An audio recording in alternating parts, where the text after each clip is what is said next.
Welcome back, sleepers. Chapter 3 didn't just tweak Dune Awakening, it practically rebuilt half of the game.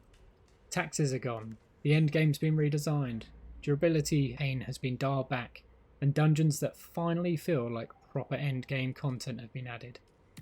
So, if you've stepped away, or you're wondering why everything suddenly feels different, here's everything that changed since Chapter 3 dropped. Let's start with the big one. This wasn't a balance patch, this was Funcom saying, right, let's fix some fundamentals. So the taxes were removed, there's no more base taxation, which means no more logging in thinking, fantastic, my house is now a financial liability. This single change massively reduced player friction. The endgame progression has been overhauled. Tier 6 Plastanium is now properly integrated into progression. Before, it felt a little bit like hitting a content cliff. Now, it's an actual ladder. The Landsraad's been redesigned. Landsraad missions became replayable, structured and reward driven. There's less vague politics simulator and more meaningful endgame loop here. Then we get into the faction ranks. The faction progression now unlocks missions, rewards and systems. Translation: grinding reputation finally feels like progress, not paperwork. The specialisation system was introduced. This now means that you can specialise into crafting, gathering, exploring, combat and sabotage. This is Funcom's way of really saying, yes, your playstyle actually matters now. I have a belief that you can actually fill the rec trees for all of these.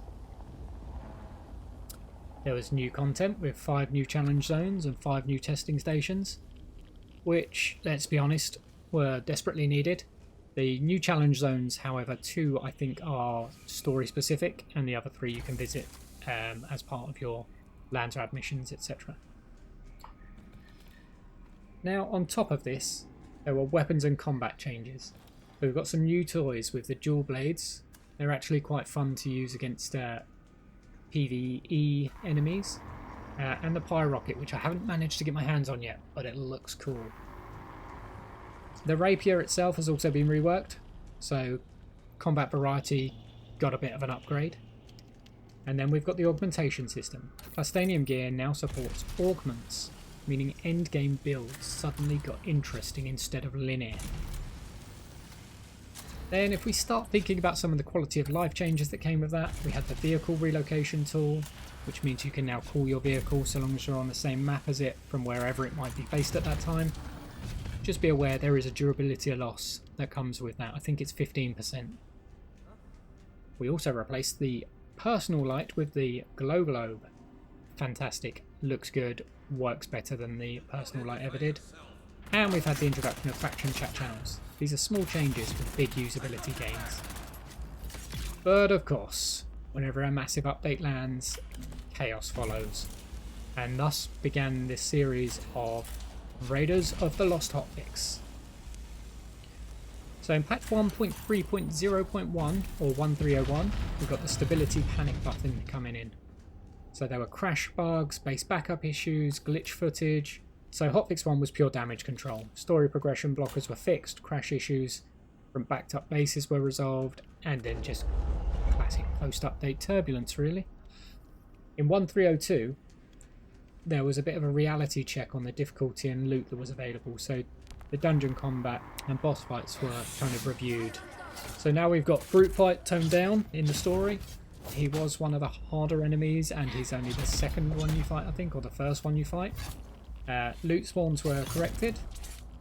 So just to cover that off, that's ammo containers and health containers. Health containers were limited to once every 15 minutes and ammo containers were limited to once every 2 minutes.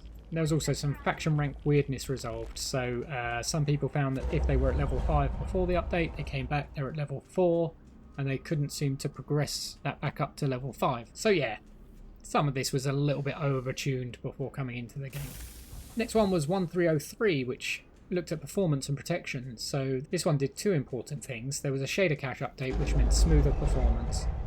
And they disabled the Neo-Carthage dueling ring map XSY, because players were accidentally deleting their Ornithopters, which was less than ideal.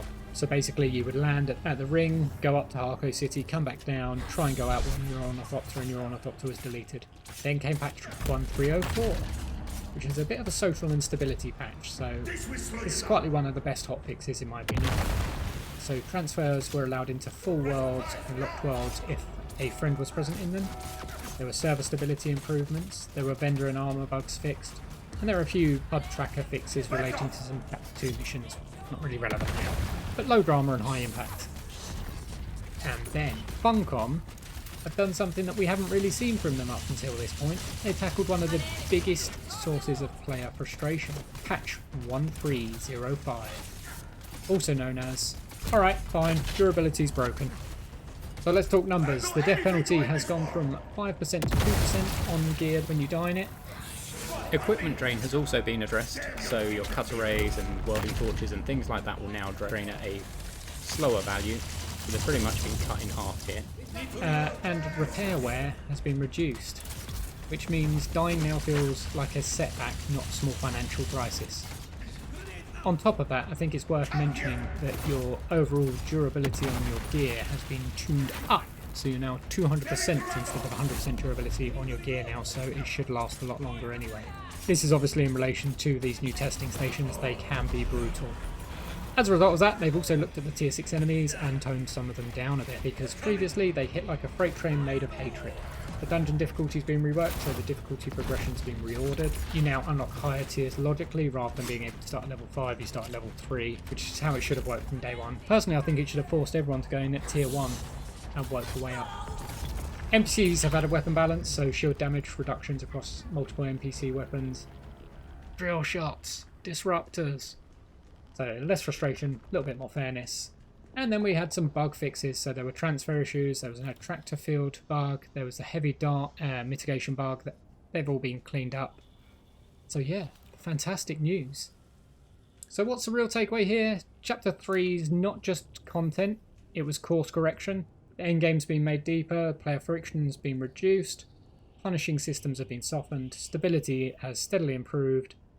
Dune Awakening now feels more like a long-term MMO survival game and less like an endurance test. If you've been waiting for a reason to jump back in, honestly, this is probably it. Now, if this video has helped you at all, drop a like, subscribe, and let me know in the comments what's been your biggest Chapter 3 change. And we'll see you in the next one. Okay, bye!